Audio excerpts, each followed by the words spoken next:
4 catadores de lixo espacial descobrem segredos ao tentar vender uma androide fugitiva. Hoje, sobre catadores espaciais.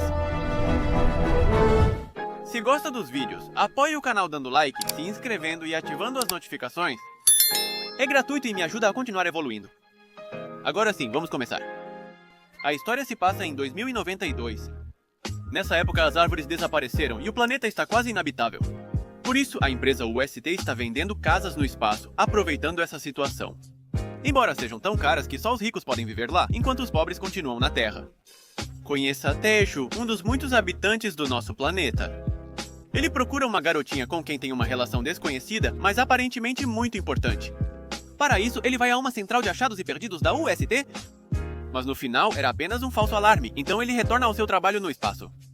Por outro lado, também conhecemos o fundador da empresa mais relevante dos últimos anos, o Sr. Sullivan. Aos 150 anos, este homem segue trabalhando para expandir a vida no espaço, apesar da oposição de alguns, já que apenas 5% dos humanos têm o privilégio de viver lá. Enquanto isso, os que seguem na Terra trabalham e se arriscam para a UST coletando o lixo espacial deixado pela empresa. É precisamente com isso que o protagonista trabalha. Sua equipe é uma das melhores graças à Capitã Junk, uma jovem engenheira formada em um programa da UST. Mais tarde, ela se uniu a piratas e tentou assassinar Sullivan. Tiger Park também está lá. Na Terra, ele era um poderoso traficante de drogas, mas foi preso e sentenciado à morte. Então ele fugiu e foi trabalhar no espaço. E por último, tem um simpático robô militar chamado Boops, que Junk tirou do lixo e consertou para ajudá-los. Após coletar o objetivo, eles receberiam o pagamento, porém, por culpa de Taiho, perderam todo o dinheiro ganho. Apesar de serem dos melhores no que fazem, isso acontece com eles frequentemente. Todo o dinheiro que ganham é usado para pagar multas ou reparos na nave. No mesmo local, a televisão mostra que uma menina robô está sendo procurada por pertencer à organização criminosa Os Raposas Negras. Mas Taiho não dá muita atenção e retorna à sua equipe para continuar o trabalho.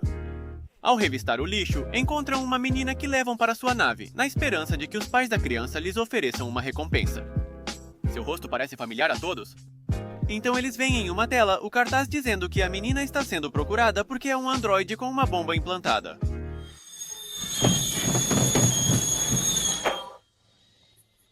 Similarmente, Dorothy não percebe o perigo que representa e entristece quando todos fogem. A equipe joga pedra, papel e tesoura para decidir quem sairá da nave para amarrá-la do lado de fora. Nosso protagonista perde. Quando sai, em vez de pegá-la, ele verifica os pertences com os quais ela foi encontrada. Ele encontra papéis e decide pedir uma recompensa aos Raposas Negras em troca deles. Para contar aos companheiros, eles param em um bar e com um telefone com aparelho para modificar a voz, ligam para os Raposas. Sem rodeios, o homem para quem ligaram oferece $2 milhões e eles aceitam. Após o acordo, eles se preparam para ir ao local combinado, mas no trajeto, um policial os aborda. Park havia chamado a polícia logo que encontraram a menina. Eles agem como se nada tivesse ocorrido. Mas quando o cara começa a inspecionar o local, Tairo tenta suborná-lo com algumas notas, mas não é o bastante. Por sua vez, a capitã aproveita a situação e acusa o policial de corrupção. Além disso, ao observá-lo, ela percebe que ele porta uma arma ilegal, o que já é motivo suficiente para sua deportação para a Terra. Com essa ameaça, retiram-no da nave antes que ele veja Dorothy. Agora é hora de levarem a menina e receberem a recompensa. Eles chegam ao distrito comercial, onde vemos uma festa com máscaras no estilo da purga. Isso os camufla perfeitamente. Eles encontram o cara que procuravam e o desarmam, sem saber que há vários atiradores de elite à espreita para atirar neles. Ao perceberem que estão com a Dorothy, o cara aprova para eles que tem o dinheiro prometido. Mas quando estão prestes a entregar a menina, ela escapa. Para o azar deles, todos na festa a reconhecem, facilitando encontrá-la, mas não são os únicos procurando por ela. Primeiro, a guarda espacial a encontra, pois haviam rastreado seu celular e ouvido tudo. O homem com quem negociavam não tem ligação com eles, ele vai embora enquanto o protagonista tenta recuperar o dinheiro, mas Park já tinha devolvido. Graças à garota que os protegeu das explosões, eles escaparam. Na nave, eles descobrem que o verdadeiro nome dela é Kotinin. E até então, todos, exceto Taiho, se afeiçoaram à pequena. Já a UST utiliza nanorobôs capazes de criar vida e os plantaram em Marte para tornar o planeta habitável. As ondas de Krypton, liberadas pela bomba dentro de Dorothy, são a única coisa que pode desativar os robôs. Mas enquanto isso, nossa equipe de coletores de lixo para poder consertar sua nave. Aqui, Kotinin e Taiho começam a vender alguns tomates que a pequena fez crescer. Como ter algo de uma planta é estranho, acabam vendendo todos, mesmo que não estejam em boas condições. Enfim, aqui nossa protagonista começa a aceitá-la, o que é horrível. Ela conversa com Bubs, que conta sobre seus colegas e seu sonho de fazer uma cirurgia para se parecer com um humano. O mais importante é que descobrimos o passado do protagonista. Desde pequeno, ele sempre esteve na Guarda Espacial, pois foi adotado pela UST.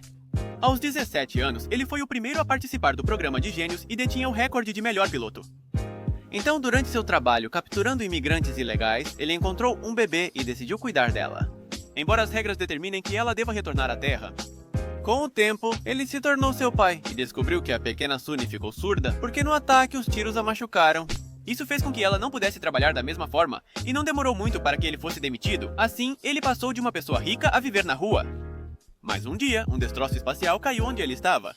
Distraído tentando conseguir dinheiro, ele não percebeu que Sunny estava no local do impacto. Ele foi com o serviço de recuperação, mas a única coisa útil que conseguiu de lá. Disseram a ele que tinha apenas 3 anos para encontrá-la, depois disso seria impossível. Como sua cidadania espacial foi revogada, ele precisava pagar muito dinheiro para que a buscassem. Por isso ele segue buscando esse dinheiro para poder encontrá-la.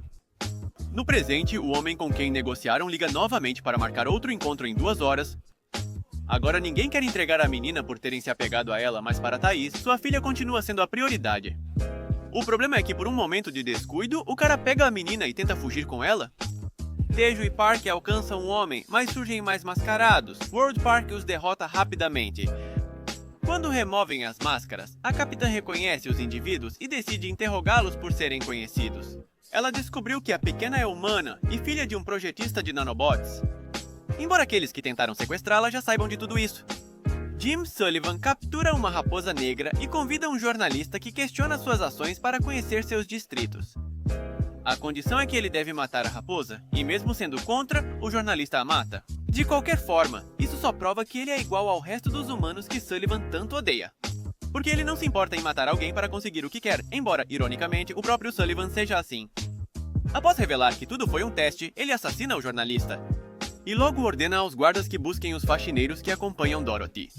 Em seguida, retornamos para a capitã e seu grupo, todos membros dos Raposas Negras. Contrariando as crenças populares, eles não são terroristas, mas sim um grupo ecologista perseguido pela Guarda Espacial. Eles investigaram o projeto de Marte desde o início, pois achavam estranho conseguirem tornar Marte habitável, mas não a Terra. Considerando que os 2 planetas agora têm condições semelhantes, buscaram uma maneira de fazer a Terra voltar ao que era antes. E a solução chegou quando Dorothy nasceu. Ela tinha uma doença muito rara que atacava os nervos, e como não tinha cura, seu pai tentou um remédio não testado e decidiu injetar nela nanobots que substituem os nervos destruídos. Gradualmente, ela se recuperou. Além disso, os nanobots em seu corpo permitiram que ela se comunicasse com outros nanobots como os criadores de vida. Em suma, ela pode fazer plantas crescerem e assim restaurar a vida na Terra. Ao saber disso, o chefe da UST a levou para Marte, onde ela transformou o planeta em um paraíso. Porém, para impedi-la de fazer isso em outros planetas, tentaram matá-la. Ela escapou, encerrando a jornada dos protagonistas. Mas a história não termina aqui. E é que Codnin é protegida pelos nanobots, e como nos contaram anteriormente, eles só podem ser destruídos por um tipo específico de onda. Quando capturarem a bomba, planejam ativá-la, o que destruirá a Terra e todas as pessoas que ainda vivem lá. Em seguida, a Guarda Real chega e todos se separam para fugir. E assim, Dejo fica com Codnin, mas eles têm o azar de serem descobertos, fazendo com que a capitã tenha que começar a decolar sem que eles estejam na nave. Felizmente, no final eles conseguem fugir. Eles são perseguidos e, devido aos tiros, começam a ter problemas com o oxigênio. Além disso, eles adentram uma área onde uma praga de nanobots indestrutíveis começa a cobrir toda a nave, quase a destruindo. Felizmente, a menina ao lado deles é capaz de controlá-los, resolvendo o problema rapidamente. Eles vão ao local combinado para encontrar o pai da menina e receber o dinheiro, já que é o único jeito de Tai resgatar a filha. Finalmente, Codnin e seu pai se reencontram, mas então os varredores têm que se despedir da pequena. Antes que isso aconteça, a capitã percebe que estão cercados por uma bomba que desativa os aparelhos tecnológicos. Mas ela percebeu isso tarde demais. A guarda extermina as raposas, captura Dorothy e assassina seu pai. Sullivan chega e cuida dos varredores, exceto Tai-Ho, a quem oferece 4 milhões de dólares para encontrar sua filha. Ele fica tão impactado que aceita sem reação. Ao ver todos recobrando a consciência, ele pega sua parte do dinheiro e se prepara para procurar Sunny. Mas eles não conseguem abandonar a menina, que agora é parte da família, e estão dispostos a arriscar a vida para resgatá-la. Ele os deixa e vai pagar para procurarem sua filha. Ele então relembra seus últimos momentos com ela e decide retornar aos companheiros. Cada um se acomoda em seu posto, mas como as naves dos guardas oficiais são muitas, Bob precisa ir pessoalmente cuidar deles. Isso só lhes deu alguns segundos de vantagem, pois logo mais naves apareceram e com manobras e disparos as derrubaram. Eles finalmente entram onde a bomba está e encontram Courtney. O maior problema agora é que a capitã não pode desativar a bomba. Mesmo que atirem de lá, a onda de Krypton atingiria um raio de mais de 5.000 km, fazendo-a adoecer novamente. O protagonista tem a ideia de que, se for rápido o suficiente, pode ir mais longe para salvá-la. Porém, quando estão prestes a sair, surge uma soldado que rapidamente nocauteia Ty Bob e a capitã. Enquanto isso, Park orienta Courtney como chegar à nave e se isola em um quarto para lidar com a guarda à sua maneira. Agora, quando finalmente podem partir, percebem que estão totalmente cercados. Mas usando um canal de comunicação, eles chamam todos os varredores para pedir ajuda. E como eles são os únicos no espaço que se importam com a Terra, aceitam e vão resgatá-los. Simultaneamente, um áudio vaza revelando o plano completo de Sullivan, chegando a todos os distritos da UST. Neste ponto, Sullivan vai enfrentar os protagonistas. Mas todo o seu plano acaba sendo um fracasso. Porque todo esse tempo eles tinham levado a bomba e deixaram Kutinin para que não afetasse nem ela nem a Terra, mesmo que isso signifique o seu fim. Ou era o que pensávamos? Apesar da distância, a pequena Dorothy os protegeu com a praga de nanobots indestrutíveis. Assim, eles atingiram a meta e obrigaram a UST a reconhecer seu erro. Eles estão iniciando um projeto para restaurar a Terra ao seu estado original, além de alcançar seus próprios objetivos individuais. Bobbs recebeu um transplante de pele sintética. Nosso protagonista, com a ajuda de Courtney, conseguiu se comunicar com sua filha, cercada por nanobots que Dorothy pode conectar. Mas eles já não podem fazer nada, pois nesse exato momento, os 3 anos para poder recuperá-la se completaram. Apesar disso, nada impede que continuem sendo varredores espaciais. Isso foi Varredores Espaciais. Deixem o like, comentem quais filmes querem ver no canal, se inscrevam e ativem o sininho para não perderem os próximos vídeos.